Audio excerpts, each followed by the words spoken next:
Hello everyone. তো অনেক দিন প্ল্যানের পর আমরা চলে এসেছি কোচবিহার ঘুরতে যাচ্ছি তিলবরে। তো ভেতরের অ্যাম্বিয়েন্সটা তো খুবই সুন্দর, আমার পার্সোনালি খুবই ভালো লেগেছে। তারপরে আমরা সবাই মিলে বসে পড়লাম টেবিলে। তো তারপরে আমরা স্টার্টারের জন্য অর্ডার করলাম ফিশ ফ্রাই। তো ফিশ ফ্রাইটা এসে গেছে, খেতে তো খুবই ভালো।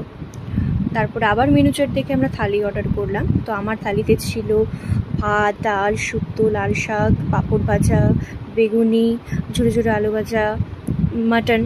তো আমার তো খুবই ভালো লেগেছে, আর মাটনটা খুবই ভালো ছিল। তারপরে সবার খাওয়া শেষ হয়ে গেছে, কিন্তু ওই যে মাটন আছে যে, তো আমি তো আস্তে আস্তে খাবোই, কারণ এটা তো আস্তেই খেতে হবে, মাটন বলে কথা, একটা তো আলাদাই একটা মাটনের। তারপরে আমরা চলে এসেছি কুচবিহার রাজবাড়ি। কুচবিহার এসেছি তো রাজবাড়িতে ঢুকবোই, এটা তো কম্পালসারি।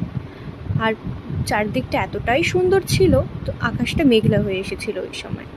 যখনই রাজবাড়ি ঢুকলাম তখনই বৃষ্টি শুরু। বৃষ্টি তো চলছে আর চলছেই। তো তারপরে যখন একটু বৃষ্টিটা কমলো তখন আমরা বেরিয়ে পড়লাম বাড়ির উদ্দেশ্যে।